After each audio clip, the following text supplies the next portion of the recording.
안녕하십니까? 명상 파트너 님입니다. 우리는 끊임없이 무언가에 집착하고 또 무언가를 회피하면서 살아갑니다. 우리가 집착하거나 회피하는 것들은 실제하는 것일 수도 있고 상상 속의 것일 수도 있습니다만 양쪽 모두 우리가 마음속에서 붙들고 있는 것들입니다. 집착은 가까이 두고 싶어하는 것을 의미하며 회피는 멀리 두고 싶어하는 것을 말합니다. 이 두 경우 모두 두다가 중요한 의미를 갖습니다. 이 두 가지는 불필요한 고통의 중요한 원인이기 때문에 자유라는 단어의 기본적인 정의는 집착하지 않고 회피하지 않는 것이라고 할 수 있습니다. 목표를 세우고 그것을 이루기 위해 흘려보내기 방법을 사용할 때 당신은 그 특정 목표에 대해 집착하는 측면과 회피하는 측면을 떠올릴 것입니다. 그런 다음 그 목표에 대한 집착과 회피를 흘려보내면 마침내 그 목표를 이루거나 혹은 이루지 못하게 되겠죠. 당신의 목표가 언제나 반드시 이루어지는 것은 아닙니다. 그러나 어떤 방향이든 당신이 지닌 고통의 짐은 가벼워질 것입니다. 당신은 자유롭게 될 것입니다. 결과가 이루어지는 방식은 초연함이라고 부른 감정 상태에 도달하는 것입니다. 초연함은 어떤 목표의 성취 여부에 신경을 쓰지 않는 것입니다. 일반적인 믿음과 달리 목표를 강하게 갈망할 때는 그 목표를 이루지 못합니다. 대부분의 사람들은 흘려보내기로 이루어질 투쟁만 집중한 결과 흘려보내기보다는 그 투쟁 덕분에 목표를 성취했다고 여깁니다. 말하자면 핵심을 놓치고 있는 것입니다. 이 과정을 수행하다 보면 투쟁은 필요하지 않다는 것을 알게 됩니다. 물론 목표를 이루기 위해 행동이 필요하지 않다는 뜻은 아닙니다.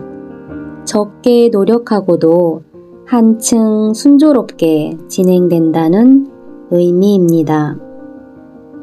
목표를 이루는 것과 관련해 초연한 상태에 이르기까지 흘려보내기를 하며 자신을 허용해 줄 때 두 가지 일이 일어날 수 있습니다. 목표를 완전히 버리고 가벼운 느낌을 갖거나 목표에 집착했을 때보다 훨씬 더 그 목표를 이룰 수 있는 가능성이 커지는 것입니다. 우리는 초연해질수록 이 순간 갖고 있는 모든 것을 일상적으로 만연한 상실의 두려움이나 실망감 없이 더 자유롭게 즐길 수 있습니다.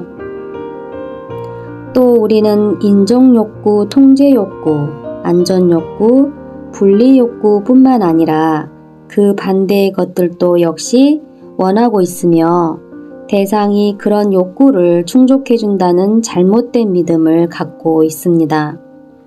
그리고 우리가 목표에 대해 혼재된 감정을 갖는 이유는 우리가 원한다고 믿는 무언가를 얻게 되더라도 그것이 진정으로 우리를 만족시키지는 못하기 때문입니다. 새 차나 새 핸드폰, 새 신발 등으로 얼마 동안이나 즐거울 수 있을까요? 보통은 그렇게 길지 않습니다. 우리는 소망 목록에 있는 어떤 한 가지를 갖자마자 바로 다음으로 넘어갑니다. 왜냐하면 우리가 추구하는 행복은 그 어떤 대상에도 들어있지 않기 때문입니다.